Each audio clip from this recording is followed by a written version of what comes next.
446 میں آ کر شیعوں کی حکومت کو ختم کیا تغرل بیگ سلجوکی نے۔ سلجوک مسلمان ہوئے تھے محمود غزنوی کے دور میں، سلجوک ان کے بڑے کا نام تھا۔ تو ایک دفعہ محمود غزنوی نے سلجوک سے پوچھا اگر مجھے تیری مدد کی ضرورت ہو تو کتنے آدمی پیش کر سکتے ہو؟ تو اس نے ایک تیر دیا، کہا یہ ایک تیر ہے میرا، کسی کو یہ تیر بھیج کر میرے علاقے میں بھیج دو تو چند گھنٹوں میں 1,00,000 تلواریں تیرا پہرا دینے کے لیے تیار ہوں گی، میرے پاس اتنی طاقت ہے۔ تو یہ سلجوک کی نسل میں تھا تغرل بیگ۔ اللہ تعالیٰ نے جب عرب زوال کا شکار ہو گئے اور ضعف کا شکار ہو گئے، جیسے بڑھاپے کا کوئی علاج نہیں، جب قوموں پہ زوال آتا ہے تو اس کا بھی کوئی علاج نہیں، پھر اور قوم کو جگہ ملتی ہے۔ جیسے بڑھاپا ایک فرد پہ آتا ہے، ایسے بڑھاپا قوم پہ آتا ہے۔ قوم کا بڑھاپا جوانی میں نہیں لوٹ سکتا، جیسے فرد کا بڑھاپا جوانی کی طرف نہیں لوٹ سکتا، قوم کا بڑھاپا جوانی کی طرف نہیں لوٹ سکتا، کوئی علاج نہیں، نئی نسل کا آنا ہی علاج ہے۔ تو عرب دھل چکے تھے، 600 سال بہت ہوتے ہیں حکومت کو، اپنی صفات گم کر چکے تھے، اب نئے خون کی ضرورت تھی۔ تغرل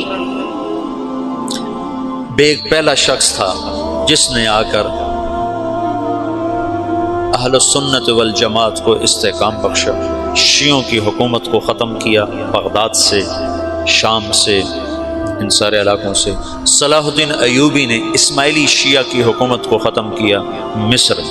العاضد ان کا آخری خلیفہ تھا۔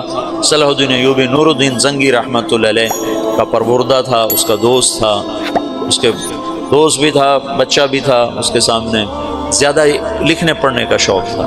پھر اللہ تعالیٰ نے اس سے کام لیا اور اس کو مصر کا گورنر بنا کے بھیجا، مصر کی مدد کے لیے بھیجا۔ تو وہاں اس نے صلاح الدین ایوبی نے وہاں ختم کیا، تغرل بیگ نے یہاں ختم کیا۔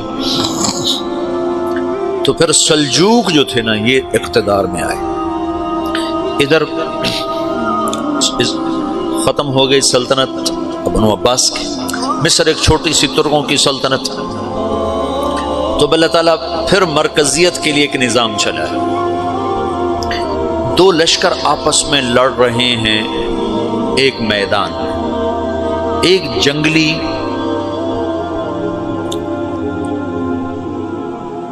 بدوؤں کا قافلہ، جنگل کے لوگ اپنے قبیلے کو لے کر، ایک جنگلی قبیلہ اپنے سردار کے ساتھ نقل مکانی کر رہا ہے ایک جگہ سے دوسری جگہ۔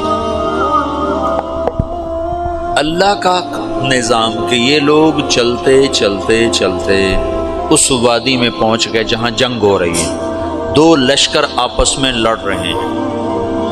جب یہ وہاں پہنچتے ہیں تو ایک لشکر کے قدم اکھڑ رہے ہیں اور دوسرا غالب آ رہا ہے۔ ان کو نہیں پتا شکست کھانے والے کون ہیں اور فتح پانے والے کون ہیں، ان کو نہیں پتا۔ اس جنگلی قبیلے کے سردار کا نام بھی تغرل ہے، تغرل۔ تو یہ سردار کہتا ہے جو شکست کھا رہے ہیں ان کی مدد کرو، کچھ پتہ نہیں کون ہے، کہتا جو شکست کھا رہے ہیں ان کی مدد کرو۔ تو 400 وحشی جنگلیوں نے فاتح لشکر کے پیچھے حملہ کر دیا۔ تو ایک کافی ہوتا تھا، 400 دوڑ جب تلواریں پڑیں تو چند لمحوں میں نقشہ بدل گیا، بھاگنے والے جم گئے اور جمنے والے بھاگ پڑے۔ جب جنگ ختم ہوئی تو شکست خوردہ لشکر کے بادشاہ نے ان کو بلایا، اسے پوچھتا ہے مجھے جانتے ہو میں کون ہوں؟ کہا نہیں۔ کہا تو تم نے میری مدد کیوں کی؟ کہا انسانی ہمدردی کی وجہ سے، تمہیں شکست ہو رہی تھی اس لیے تمہاری مدد کی۔ پھر اس نے اپنا تعارف کرایا، میں ہوں سلیمان سلجوکی، ترکی کا بادشاہ۔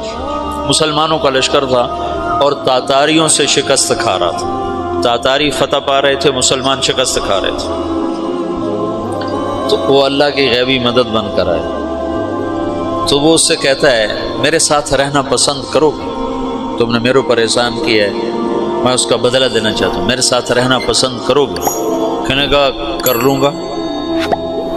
تو اس نے اس کو لے کر ترکی آیا، اور استنبول اس وقت روم کی حکومت میں تھا، اسے فتح کیا اس تغرل کے آگے چوتھے پانچویں پڑپوتے محمد فاتح نے۔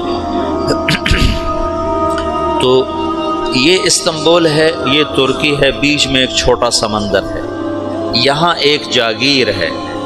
تو سلطان سلیمان کہتا ہے یہ جاگیر تجھے وقف ہے، ادھر سے رومی مجھے تنگ کرتے ہیں حملے کر کر کے، تو میرا دفاع کرتے رہنا، یہ جاگیر تیری۔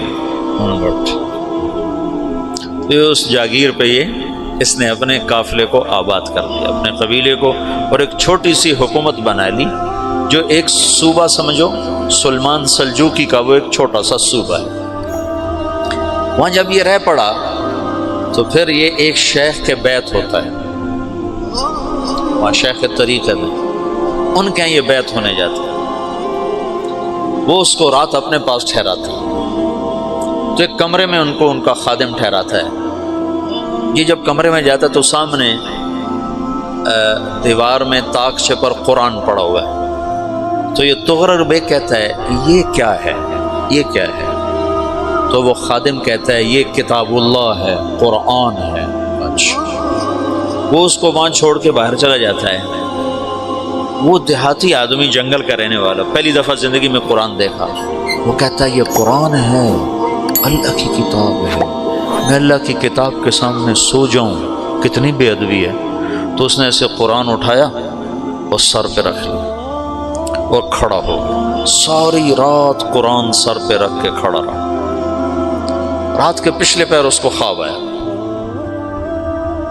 کھڑے کھڑے اس نے دیکھا کہ اس کی پشت سے ایک چاند نکلا اور شیخ کی بیٹی کے سینے میں جا کے اتر گیا۔ پھر اس لڑکی کے سینے سے ایک درخت نکلا جو پھیلتے پھیلتے پھیلتے 3 بر اعظم پہ چھا گیا، افریقہ پر، یورپ پر، ایشیا پر۔ پھر اس کی آنکھ کھل گئی، وہ کھڑا ہوا ہے، تو اس نے صبح یہ خواب اپنے شیخ کو سنایا، تو انہوں نے اپنی بیٹی اس کے نکاح میں دے دی۔ اس بیٹی سے ایک بچہ پیدا ہوا، تغرل بیگ نے اس کا نام رکھا عثمان، عثمانی ترک نام سنو، جو میں نے کل بتایا تھا کہ 1924 میں وہ خلافت ختم ہوئی۔ تو ایک بیٹا پیدا ہوا عثمان۔ عثمان نے پھر ایک نئی اسلامی حکومت کی بنیاد رکھی جو 1924 تک چلتی رہی، کوئی 800 سال یہ حکومت چلی۔ تو حکومت کا شرازہ بکھرا، لیکن پھر جڑ جاتا تھا، پر وہ قرن اول والا جوڑ کبھی نہ پیدا ہوا، ٹکڑے بن گئے۔ ان ٹکڑوں میں اللہ لوگ پیدا کرتا رہا جو دعوت دیتے رہے، دعوت زندہ رہی۔ جو تربیت کا نظام تصوف کے ساتھ تھا، اب وہ تبلیغ کے ساتھ۔ السلام علیکم ورحمۃ اللہ وبرکاتہ۔ میرے عزیزوں، بچوں، بیٹیوں، بہنوں، بھائیوں، بزرگوں، آج مجھے کہا گیا ہے کہ اللہ کے نبی سے محبت کی نشانی کیا ہے، تو میں نے 2 حدیثیں پڑھی ہیں، اس بعد میں بات کریں گے۔ ہمارے نبی محبت کے قابل کیسے نہ ہوں جن سے اللہ پیار کرتا ہے۔ وَالضُّحَىٰ وَاللَّيْلِ إِذَا سَجَىٰ مَا وَدَّعَكَ رَبُّكَ وَمَا قَلَىٰ وَلَلْآخِرَةُ خَيْرٌ لَكَ مِنَ الْأُولَىٰ وَلَسَوْفَ يُعْطِيكَ رَبُّكَ فَتَرْضَىٰ۔ اس میں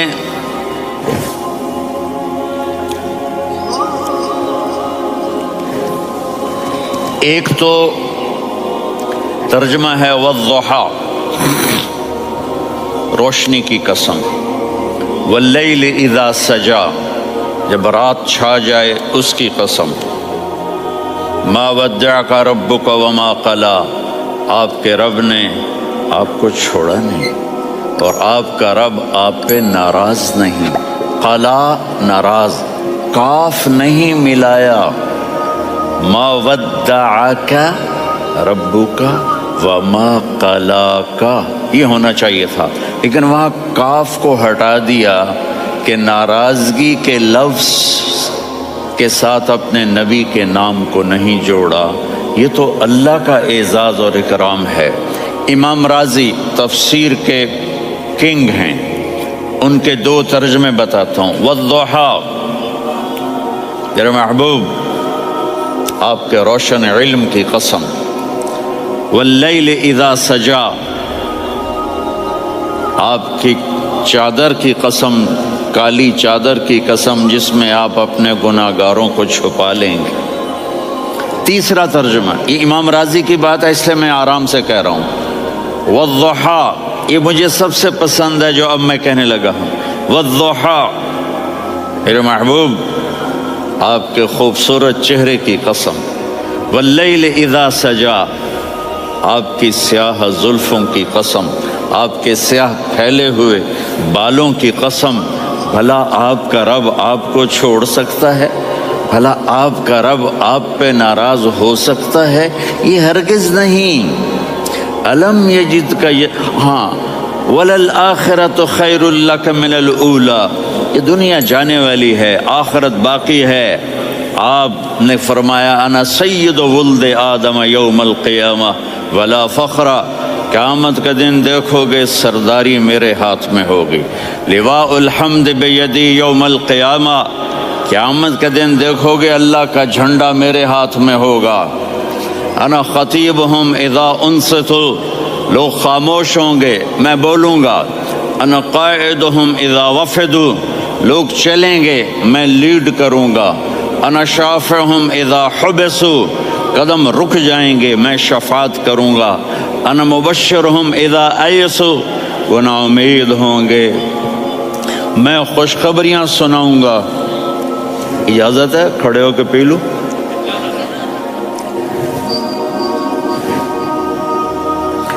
مفاتیح الجنت بیدی یوم القیامہ، جنت کی چابی قیامت کے دن میرے ہاتھ میں ہوگی. یطوف علی الف خادم کانہم لؤلؤ مکنون، میرے گرد 1000 جنت کے خدام کھڑے ہوں گے میدان محشر میں. انی و امتی علی کوم من الارض، قیامت کے دن میں اور میری امت ایک اونچے مقام پر کھڑے ہوں گے، باقی سب نیچے ہوں گے. میرے رب کہہ رہا ہوں وَلَسَوْفَ يُعْطِيكَ رَبُّكَ فَتَرْضَىٰ، یہ آیت میرے نبی کی شان میں سب سے بلند ہے کہ میرا اللہ کہہ رہا ہے میرے محبوب میں آپ کو اتنا دینے والا ہوں کہ آپ کو بھی نہیں پتا جو میں نے آپ کے لیے، آپ کی آنکھوں کی ٹھنڈک کے لیے تیار کیا ہے. آپ جانتے نہیں میرے محبوب کہ آپ کا رب آپ کو کیا دینے والا ہے. اگر ہوتا نا وَلَسَوْفَ يُعْطِيكَ رَبُّكَ ثُمَّ تَرْضَىٰ، میں آپ کو دوں گا پھر آپ راضی ہو جائیں گے، بالکل مطلب اور ہو جاتا. فترضا، میں فا کا مطلب سمجھانے کے لیے قصہ سناتا ہوں. کسی کو جب اس کی سوچ سے زیادہ ملے تو وہ کیسے اس کے ایکسپریشن ہوتے ہیں. پشاور میں ہماری جماعت، میرے ساتھ عرب رائل فیملی کے نوجوان، ایک پٹھان مانگتا ہوا آیا خدائے دا پارا، خدائے دا پارا، خدائے دا پارا، اللہ کے نام پہ دو. اب یہ 84 کی بات ہے، تو آ کے گاڑی کے ساتھ ایسے لگ گیا خدائے دا پارا. اب وہ سوچ رہا تھا یہ گاڑی والا 1 روپیہ دے گا یا زیادہ زیادہ 5 روپے دے گا. اس زمانے میں 4 آنے 8 آنے روپیہ بہت کم دیتے، 5 روپے. وہ بڑی گاڑی تھی، وہ تو خدائے دا پارا، خدائے دا پارا، اللہ کے نام پہ دو. تو وہ شیخ جو تھے اس نے جیب میں جتنے پیسے تھے سارے نکال کے اس کے ہاتھ پہ رکھے. اب آپ ایکسپریشن سے سمجھنا، خدائے دا پارا، خدائے دا پارا، خدائے خدائے خدائے. اس نے دوڑ لگا دی. میں نے کہا شیخ پتہ یہ کیوں بھاگا ہے؟ پورے مہینے کا راشن اس کو مل گیا. اور دوسرا اس کو یہ شک ہے کہ شاید غلطی سے اتنے دے دیے باقی واپس نہ لے لے، تو وہ بھاگ گیا ہے۔ یہ ہے فا فترضا، میرے محبوب آپ کا رب آپ کو اتنا دینے والا ہے آپ سوچ بھی نہیں سکتے۔ الم یجد کا یتیم، اب پیچھے یہ صورت آئی کیوں؟ آپ پر وحی بند ہو گئی اور آپ اداس ہو گئے، اور قریش مکہ کہنے لگے ودعہ ربہ وقلا، اس کا رب اس کو چھوڑ گیا، اس پہ ناراض ہو گیا۔ غیروں کی بات بری لگتی ہے، اپنے کچھ کہہ دیں تو ایسا لگتا ہے جیسے خنجر لگ گیا۔ تو حضرت خدیجہ نے کہہ دیا یا رسول اللہ، اللہ ناراض تو نہیں؟ بس یہ سننا تھا کہ آپ کا دل مٹھی میں آ گیا۔ اور اسی وقت جبریل ہانپتے کانپتے آ گئے، والضحی، اللہ اکبر۔ دیکھو مثلا میں فوزان پہ ناراض ہو جاتا ہوں تو وہ مجھے آ کر میرا ایکسپریشن دیکھتا ہے، نہ کہتا ہے مولانا اللہ کی قسم میں آپ پہ ناراض نہیں ہوں، مولانا اللہ کی قسم آپ کو شک پڑ گیا، آپ کو یاد نہیں ہم نے آپ کو 2 سال پہلے بلایا، اس کے اگلے سال بھی بلایا، ابھی بھی بلایا، اور آپ کو اتنا پروٹوکول دیا، بھلا میں آپ پہ ناراض ہو سکتا ہوں؟ ٹھیک ہوگی بات، یہ فوزان سمجھ میں آ گئی بات۔ اب اللہ تعالیٰ کہہ رہا ہے میرے نبی مجھے قسم ہے دن اور رات کی، مجھے قسم ہے تیرے علم اور تیری چادر کی، مجھے قسم ہے تیرے چہرے تیرے خوبصورت بالوں کی، میں نے تمہیں نہیں چھوڑا۔ کیسے؟ الم یجد کا یتیما فآوا، آپ کو یاد نہیں آپ یتیم تھے، میں نے آپ کو ٹھکانہ دیا۔ ووجدک ضالا فہدا، آپ کو یاد نہیں، آپ کو یاد نہیں آپ میری تلاش میں تھے، میں نے آپ کو اپنا آپ بتا دیا۔ ووجدک عائلا فاغنا، آپ کو یاد نہیں کہ آپ بڑی تکلیف میں تھے اور کمی میں تھے، تو میں نے خدیجہ سے آپ کی شادی کروا کے آپ کو مالدار بنا دیا۔ اگلی صورت بھی اسی سے جڑی ہوئی ہے، الم نشرح لک صدرک، میں نے آپ کا سینہ کھولا، بھلا میں ناراض ہو سکتا ہوں؟ ووضعنا عنک وزرک، میں نے آپ کے بوجھ ہٹائے، بھلا میں ناراض ہو سکتا ہوں؟ الذی انقض ظہرک، وہ بوجھ جنہوں نے آپ کو دوہرا کر دیا تھا، میں نے وہ بوجھ ہٹائے، بھلا میں آپ پہ ناراض ہو سکتا ہوں؟ ورفعنا لک ذکرک، اور میں نے آپ کے نام کو بلند کر دیا، بھلا میں آپ پہ ناراض ہو سکتا ہوں؟ انا اعطیناک الکوثر، ہم نے آپ کو جنت کی چابی پکڑا دی، بھلا میں آپ پہ ناراض ہو سکتا ہوں؟ پھر آگے اللہ نے نصیحت کی، فَأَمَّا الْيَتِيمَ فَلَا تَقْهَرْ وَأَمَّا السَّائِلَ فَلَا تَنْهَرْ وَأَمَّا بِنِعْمَةِ رَبِّكَ فَحَدِّثْ۔ تو میرے محبوب آپ یتیم تھے، کوئی یتیم آئے تو اب آپ نے اس کے ساتھ وہ کرنا جو میں نے کیا۔ میرے محبوب آپ میری طلب میں تھے، آپ سے کوئی ہدایت طلب کرنے والا آئے تو آپ نے وہ کرنا ہے جو میں نے کیا۔ اور میرے محبوب میں نے آپ کو ایک مالدار گھرانے میں شادی کروائی، تو آپ بھی اپنے رب کی نعمتوں کو لوگوں کو بیان کریں۔ اس صورت میں اتنا خوبصورت تناسب ہے، پیچھے چلو، ما ودعک ربک وما قلی، دلیل کیا ہے؟ الم یجدک یتیما فآوا، بھلا میرے محبوب میں کیسے چھوڑ سکتا ہوں؟ آپ یتیم تھے، میں نے ٹھکانہ دیا۔ وَلَلْآخِرَةُ خَيْرٌ لَكَ مِنَ الْأُولَى وَلَسَوْفَ يُعْطِيكَ رَبُّكَ فَتَرْضَىٰ۔ تو اگلی آیت آ رہی ہے، الم یجدک یتیما فآوا ووجدک ضالا فہدا وللآخرۃ خیر لک من الاولی، اس کا اس کے ساتھ جوڑ ہے۔ ووجدک عائلا فاغنا، اس کا آخری آیت کے ساتھ جوڑ ہے، ووجدک عائلا فاغنا اور ولسوف یعطیک ربک فترضی۔ اب میں آپ کو ترتیب سے بتاتا ہوں۔ پہلی ما ودعک ربک وما قلی، یہ جا کے جڑتی ہے الم یجدک یتیما فآوا وللآخرۃ خیر لک من الاولی ولسوف یعطیک ربک فترضی۔ اور آگے کیا آ رہا ہے؟ ووجدک ضالا فہدا ووجدک عائلا فاغنا، یہ تین کا سیٹ ہے۔ ما ودعک ربک وما قلی، یہ جا کے جڑتا ہے الم یجدک یتیما فآوی وللآخرۃ خیر لک من الاولی، یہ جا کے جڑتا ہے ووجدک ضالا فہدی ولسوف یعطیک ربک فترضی، یہ جا کے جڑتا ہے ووجدک عائلا فاغنی۔ پھر اگلی تین ان اوپر والی تین سے جڑتی ہیں میرے محبوب، الم یجدک یتیما فآوی، فاللہ تعالیٰ آگے فرما رہا ہے فَأَمَّا الْيَتِيمَ فَلَا تَقْهَرْ۔ سبحان اللہ، کیسے پرویا ہے میرے رب نے، کس خوبصورت انداز میں اس کو پرویا ہے۔ اس کے آگے آتا ہے کہ وَوَجَدَكَ ضَالًّا فَهَدَىٰ، تو لکھ رہا فَأَمَّا السَّائِلَ فَلَا تَنْهَرْ، میں نے آپ کو اپنی طلب میں اپنا آپ دکھایا، آپ کے پاس لوگ طلب لے کر آئیں گے تو آپ نے ان کو ڈانٹنا نہیں، ان کو ہدایت کا راستہ بتانا ہے۔ وَلَسَوْفَ يُعْطِيكَ رَبُّكَ فَتَرْضَىٰ وَأَمَّا بِنِعْمَةِ رَبِّكَ فَحَدِّثْ۔ یہ سورۃ والضحیٰ میں گم ہو جاؤں گا، مجھے تو تھوڑا آگے یہ بتانا ہے کہ میرے نبی سے محبت کیوں نہ کریں، کہ ان سے اللہ پیار کر رہا ہے، ان سے اللہ محبت۔ قرآن نے قسمیں اٹھائی ہیں، قرآن کی سب سے پہلی قسم سورہ نساء، اور قرآن کی سب سے آخری قسم والعصر ان الانسان لفی خسر۔ اور قرآن نے جتنی قسمیں اٹھائی ہیں ان میں یہ قسم سب سے خوبصورت ہے، فلا وربک، فلا وربک لا يؤمنون حتى يحكموك فيما شجر بينهم ثم لا يجدوا في أنفسهم حرجا مما قضيت ويسلموا تسليما۔ اے میرے محبوب، مجھے آپ کے رب کی قسم۔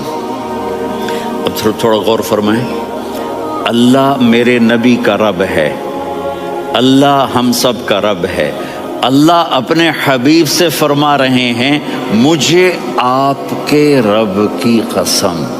تو لگتا یوں ہے کہ قسم اٹھانے والا رب کوئی اور ہے اور رب محمد کوئی اور ہے۔ فلا وربک، مجھے آپ کے رب کی قسم۔ یہ عربی میں جب محبت کی انتہا ہو تو یوں بات کی جاتی ہے، یہ محبت کی انتہا جب اللہ پیار کرتا ہے تو ہم کیوں نہ کریں۔ میرے محبوب، مجھے آپ کے رب کی قسم، لا یؤمنون، یہ آپ ٹورانٹو والوں کو بتا دیں، حتی یحکموک فیما شجر بینہم، جب تک آپ کی غلامی میں نہیں آئیں گے، جب تک آپ کا عشق اور محبت نہیں ہوگا، میں ان کے ایمان کو قبول نہیں کروں گا۔ اس پر ایک واقعہ سناتا ہوں۔ ایک صحابی آئے، یا رسول اللہ، میرا پڑوسی ہے، اس کی کھجور ایسے ٹیڑھی ہو کر میرے گھر میں چند اس کی شاخیں ہیں، ان پہ پھل لگتا ہے، وہ جو ٹوٹ کے گرتا ہے میرے بچے اٹھا لیتے ہیں، ہم غریب ہیں، وہ بھاگا بھاگا آتا ان کے منہ سے کھجور نکال لیتا ہے۔ اس کو کہیں کہ بچوں پر اتنی زیادتی نہ کرے۔ آپ نے اس کو بلایا، وہ منافق تھا، آپ نے اس سے فرمایا بھئی ایک سودا کرتے ہو؟ کہا جی کیا؟ کہا یہ کھجور مجھے دے دو اور اس کے بدلے جنت میں کھجور لے کے دوں گا۔ وہ کہنے لگا یا رسول اللہ، یہ اصل میں میرے بچوں کو بہت پسند ہے، کوئی اور کھجور ہوتی میں دے دیتا، یہ تو میری معذرت ہے۔ وہ تو منافق تھا، اٹھ کے چلا گیا۔ ایک صحابی بیٹھے تھے، وہ کہنے لگے یا رسول اللہ، اگر میں وہ کھجور لے کے دے دوں تو مجھے جنت میں لے دیں گے؟ ان کا نام ہے ابو الدحداح۔ آپ نے کہا ہاں، تو مجھے لے کے دے دے، میں تمہیں لے دوں گا۔ وہ اس کے پیچھے چلے گئے، اے بھائی کتنے میں بیچو گے؟ میں نے کہا جا جا، میں نے اللہ کے نبی کو نہیں دی، تمہیں کیسے دے دوں؟ کہا اچھا بھائی منہ سے بول، منہ سے بول، کتنے لینے ہیں؟ تو اس نے جان چھڑانے کے لیے کہا کہ اپنا سارا باغ مجھے دے دے، کھجور لے لے۔ باغ میں 600 کھجوریں اور یہ کھجور کسی اور کو دینی ہے۔ تو کہتا ہے پکے ہو، پھرو گے تو نہیں؟ کہا میں پاگل ہوں، میں پھروں گا؟ مجھے 600 کھجوروں کا باغ مل رہا ہے۔ انہوں نے کہا ڈن، کھجور میری، باغ تیرا۔ وہ بھاگے بھاگے آئے، یا رسول اللہ میں نے سودا کر لیا۔ کہا کیسے کیا؟ کہا سارا باغ دے کے کھجور لے لی۔